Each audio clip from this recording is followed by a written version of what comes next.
Good morning. কেমন আছো তোমরা সবাই? আশা করছি সবাই অনেক ভালো আছো। আমি আবারও চলে এলাম নতুন একটা ভিডিওতে। তো আজকের ভিডিওটা থাম্বনেল আর টাইটেল দেখে তো নিশ্চয়ই বুঝে গেছো যে আজকেরটা কিসের ভিডিও। তো সকাল সকাল ঘুম থেকে উঠে ভিডিও করার আজকে সেভাবে কোনো প্ল্যানিং ছিল না, কারণ আমি ঘুম থেকে উঠেছি প্রায় 8টার মতন বাজে। ঘুম থেকে উঠে কিছু ওয়েবসাইটে কাজ থাকে, সেগুলো কমপ্লিট করে আমি ডাইরেক্ট চলে গেছি স্নান করতে। তাড়াহুড়ো করে পুজোটার আয়োজন করছিলাম, কারণ আমার 9:30 থেকে 10:45টার মধ্যে বের হয়ে যেতে হবে অফিসের জন্য। তো সেইভাবে আমার পুজোটাও কমপ্লিট করতে হবে আর আমাকে রেডিও হতে হবে। তো ভিডিও করার আমার কোনো ইচ্ছেই ছিল না, কিন্তু ওই পাশ থেকে বোনও আমাকে টুকটাক কিছু ভিডিও করে দিচ্ছিলো, সেটা আমি খেয়ালই করছিলাম না। তারপর দেখো মোটামুটি কিন্তু আমার সবটা রেডি হয়ে গেছে। এখন আমি শিব ঠাকুরকে স্নানটা করিয়ে নেব।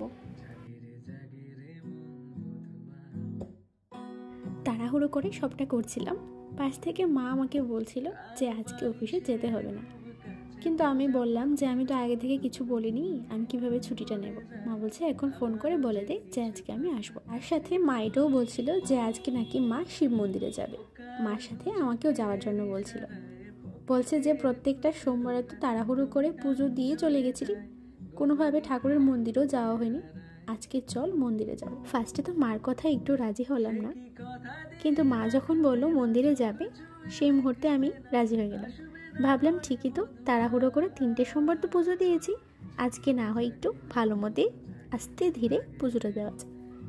তারপর অফিসে বলে দিয়েছি যে আজকে যাব না, তারপর আস্তে ধীরে সুন্দর মতে সবটা থামিয়ে গুছিয়ে একদম পুজোটা করতে পেরেছি।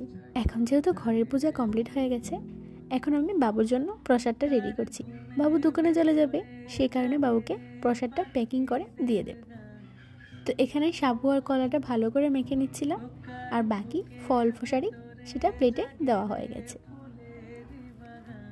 তার মাঝে আমিও কিছু টুকটাক কাজ করলাম, তারপর আস্তে ধীরে মোটামুটি একটা রেডি হয়ে গেছে। আগে থেকে তো কোনো প্ল্যান ছিল না, সেই কারণে শাড়ি আর ব্লাউজ কোনোটাই আমার রেডি ছিল না। মার থেকে একটা শাড়ি পরে নিলাম, আর মারই একটা ব্লাউজ পরে নিয়েছি, সেটাও আবার আমার সাইজে ছিল না, আমার থেকে একটু লুজ হয়েছিল, সেটা আবার সেলাই করারও সময় পেলাম না। যাই হোক, কোনো মতে রেডি হয়ে গেছি, যা হাতের কাছে পেয়েছি সেটা দিয়ে আজকে রেডি হয়েছি। বিনা প্ল্যানে আজকের দিনটা যে এতটা ভালো কাটবে সেটা ভাবতেই পারে। এখন রেডি হয়ে বের হয়ে গেছি, আর বাইরে এসে দেখি প্রচণ্ড রোদ ছিল। রাস্তায় পা রাখাটাই যে কতটা কষ্ট হচ্ছিল সেটা একমাত্র আমরাই জানি। তার সাথেও মন্দিরটা যেহেতু কাছেই ছিল, তো এত একটা কষ্ট হয়। যেহেতু খালি পায়ে হাঁটছিলাম, তো একটু তো কষ্ট সহ্য করতেই হবে। আর তোমরা জানিও তো আমাকে কেমন লাগছে, কোনো মতে আজকে রেডি হয়েছি, এরকমভাবে কখনো রেডি হয়নি। তো এসে পড়েছি কিন্তু মন্দিরে। এখন প্রায় 12টার মতো বাজে, আমরা মন্দিরে এসেছি। এসে দেখি মোটামুটি একটা ভালোই লাইন ছিল, তো আমরাও লাইনে দাঁড়িয়ে পড়লাম। মন্দিরে আজকে এসেছি মা, আমি, বনু আর আমাদের ঘরের সাথে একটা ঘরে আন্টি আছে, ওই আন্টিটাও এসেছিল। আর লাইনের শেষে আমরাই ছিলাম, আমাদের পিছনে আর কেউ ছিল না। তো ভাবলাম যাক ভালোই হলো, আস্তে ধীরে ঠান্ডা মাথায় শিব ঠাকুরকে স্নানটা করানো যাবে।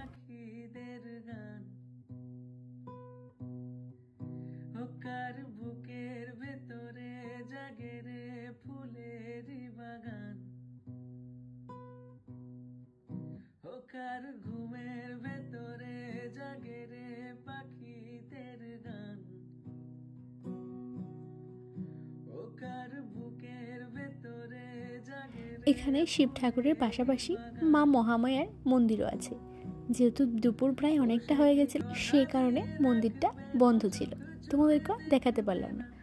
এর আগে তো অনেকবার দেখিয়েছি যে আমাদের মন্দিরতে পয়লা বৈশাখের সময় পুজো হয়। তো শেষ আমাদের পুজো দেওয়া, এখন যাচ্ছি বাড়িতে। যখন এসেছিলাম তখন থেকে এখন আরও বেশি রাস্তাটা গরম হয়ে আছে, পায়ে দিতে যেমন মনে হচ্ছে আগুনে পা রাখছি। তো আর কি, দৌড়তে দৌড়তে চলে এসেছি বাড়িতে। এসেই আগে উপোসটা ভাঙবো শিব ঠাকুরের চরণামৃতটা নিয়ে। এখন ঘড়িতে প্রায় 3টার মতো বাজে।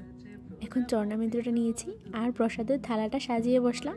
এটা কিন্তু আমি একা খাবো না, এটা আমি আর বোনু দুজনেরই এখানে ছিল। তো প্রসাদটা খেয়ে উপোসটা ভাঙলাম। এতটা বেলা হয়ে গেল, এতক্ষণ যে উপাস ছিলাম একটুও মনে হলো না যে আমার পেটে কোনো খাবার ছিল না।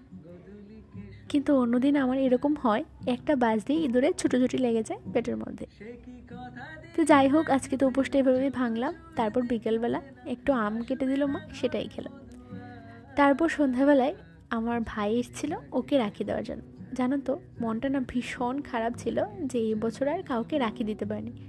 প্রত্যেক বছর তো ভাইকেও দিই, আবার দাদাকেও রাখিটা দেওয়া হয়, কিন্তু এই বছর দাদাকে রাখিটা দেওয়া হলো না। তো যাই হোক, ও এসছে রাখি নেওয়ার জন্য, তো ওকেও রাখিটা দিলাম। তখন গিয়ে মনটা একটু বেশ আনন্দ লাগছিল। তো যাই হোক, আজকের ভিডিওটা আমি এখানে শেষ করছি।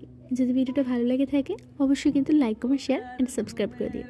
দেখা হচ্ছে অন্য কোনো সুন্দর একটা ভিডিওতে। ততক্ষণে তোমাদের সবাইকে টাটা, বাই।